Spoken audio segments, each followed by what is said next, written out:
پہلا سوال جو میں آج آپ سے پوچھنا چاہتا ہوں وہ یہ ہے، ہمارے ہاں بہت قدیم سے یہ بحث ہے وحدت ادیان کی، تمام دین ایک ہی بات کہہ رہے ہیں۔ یہ کہا جاتا ہے جی انسانیت سب سے بڑا مذہب ہے، لیکن آج کے دور میں نظر آتا ہے کہ جو زیادہ پڑھے لکھے لوگ ہیں، پروگریسو لوگ ہیں، وہ یہ کہتے ہیں کہ آپ مذہبی لوگ آپس میں لڑتے بھڑتے رہتے ہیں، کیوں نہ تمام مذاہب کے بنیادی میسج کو لے کر ایک بنیادی نظریہ اپنا لیا جائے، اور وہ نظریہ ہے انسانیت کا نظریہ، سب سے پہلے انسانیت۔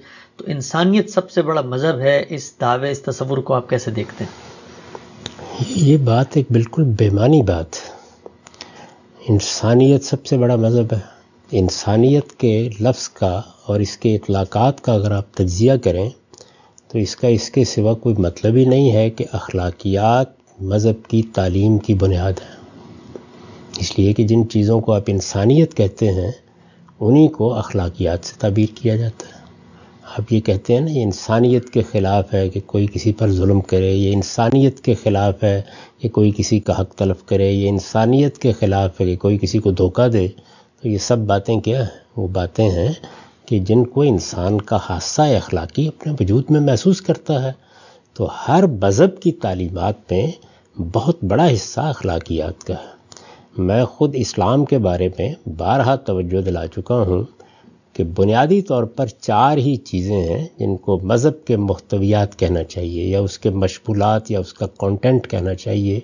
ایک عبادات ہیں، دوسرے تطہیر بدن یعنی بدن کی صفائی کے لیے کچھ ضروری ہدایات، تیسرے خور و نوش کی تطہیر، اور چوتھے اخلاق کی تطہیر، اور سب سے بڑا حصہ تطہیر اخلاقی کا ہے۔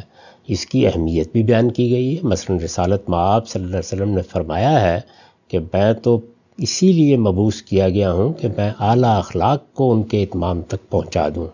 تو پہلی بات تو یہ ہے کہ انسانیت کا لفظ جب بولا جاتا ہے تو اس کے سوا کوئی معنی نہیں ہے کہ انسان کے ہاں جو اخلاقی اقدار عالمگیر صداقت کی حیثیت رکھتی ہیں ان کو سب لوگ اختیار کریں۔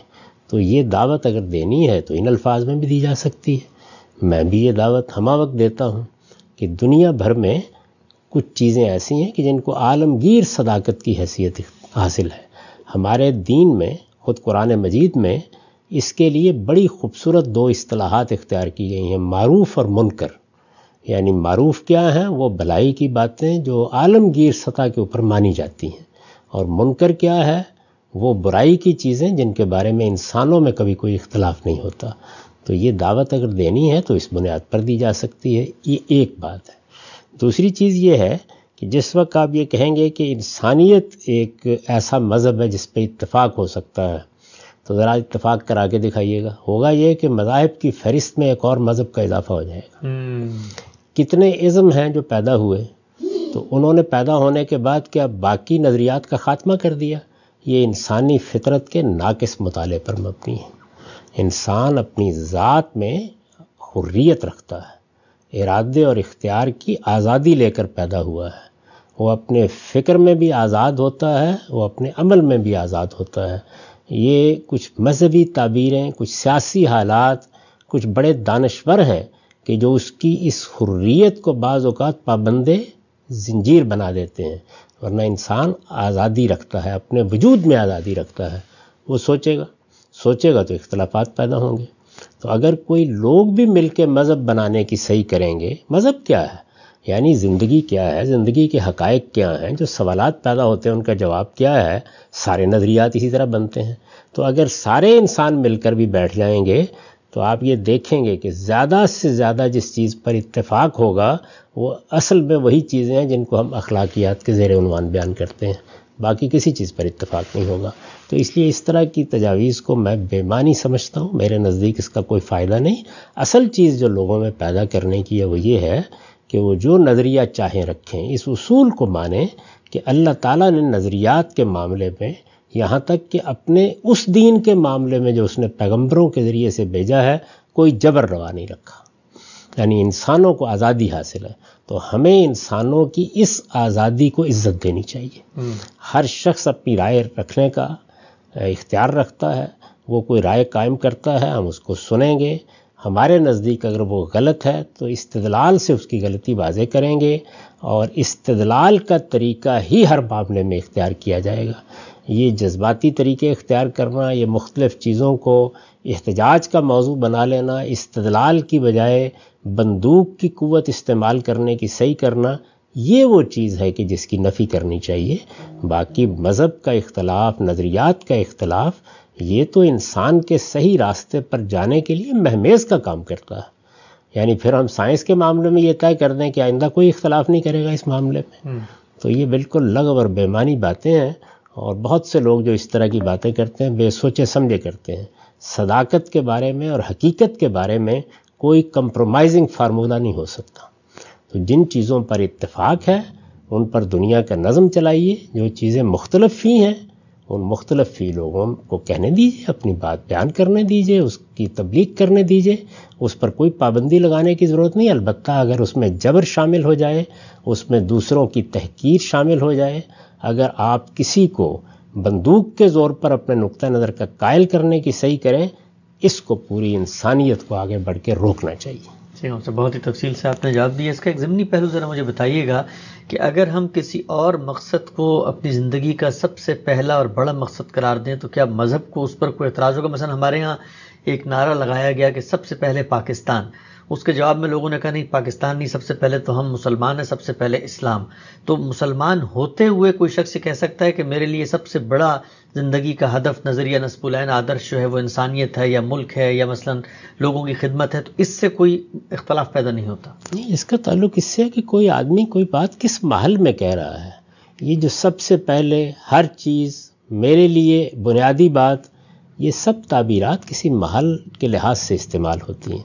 یہ بالکل ایسی بحث ہے کہ جیسے مسلمانوں نے اپنے جذبات کا اظہار کرنے کے لیے قیام پاکستان سے پہلے اپنے سب سے بڑے رہنما کو قائد اعظم کہنا شروع کر دیا، تو اب بعض لوگ وہاں لغت کی کتاب کھول کے بیٹھ گئے کہ سب سے بڑا قائد تو اللہ کا پیغمبر ہی ہو سکتا ہے۔ ذرا حالے کہ جن لوگوں نے محمد علی جناح صاحب کو یہ لقب دیا، ان کے وہم و گمان میں بھی یہ بات نہیں تھی کہ وہ رسالت پاک صلی اللہ علیہ وسلم کے مقابلے میں کوئی لقب دے رہے ہیں۔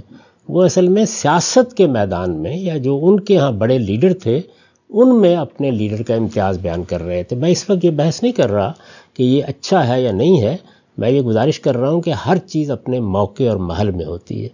تو اسی طرح اگر کوئی آدمی یہ کہتا ہے کہ جو مذہب کا مقصد ہے، یعنی مذہب کا مقصد کیا ہے کہ مجھے اپنے نفس کو پاکیزہ بنانا ہے، مجھے اللہ کی بندگی کرنی ہے، اللہ کے بندے کی حیثیت سے جینا ہے، اسی پر میری آخرت کا انحصار ہے، موت کے بعد کی زندگی میرے اس فیصلے پر مبنی ہے۔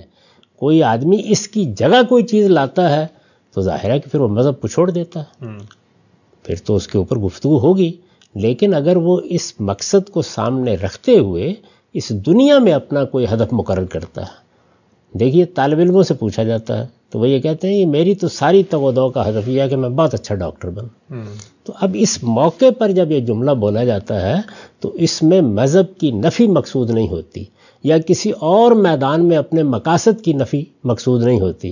بارہ ایسا ہوتا ہے کہ ہم یہ کہتے ہیں کہ میری والدہ بہت بزرگ ہیں، انہوں نے ہمیں بڑی محبت سے پالا تھا، میرے تو شب و روز کی تگ و دو کا حاصل یہ ہے کہ میں ان کی خدمت کروں۔ تو یہ ایک محل میں بولے جانے والے جملے ہوتے ہیں، ان کو زبان کے اسلوب پر سمجھنا چاہیے، نہ کہ ہر وقت آپ اعتراض کا لٹھ لے کے ان کے پیچھے پڑ جائیں۔ لیکن اگر فی الواقع کوئی آدمی یہ کہتا ہے کہ مذہب میرے لیے کوئی حیثیت نہیں رکھتا اور میرے نزدیک مذہب کے مقاصد کوئی ایسے مقاصد نہیں ہیں کہ میں انہیں اپنے مقاصد بناؤں، تو وہ اپنے ایک نقطہ نظر کا اعلان کر رہا ہے، اس سے ہم اختلاف بھی کریں گے اور یہ بتائیں گے بھی کہ مذہب تو اس دنیا کے اندر انسان کی سب سے بڑی رحمت ہے۔ اسی نے در حقیقت ہمیں یہ شعور دیا ہے کہ موت پر زندگی ختم نہیں ہو رہی، ہمارا ایک پروردگار ہے اور ہم اس کی بارگاہ میں موت کے بعد اٹھنے والے ہیں۔ اس سے بڑی انسانیت کی کوئی خدمت نہیں ہو سکتی جو مذہب نے کی ہے۔ باقی رہ گئے یہ احمقانہ قسم کے معاملات اور بعض جاہل لوگوں کے مطالبات، تو اس کو ایک طرف رکھ دینا چاہیے، یہ دنیا میں کہاں نہیں ہوتے۔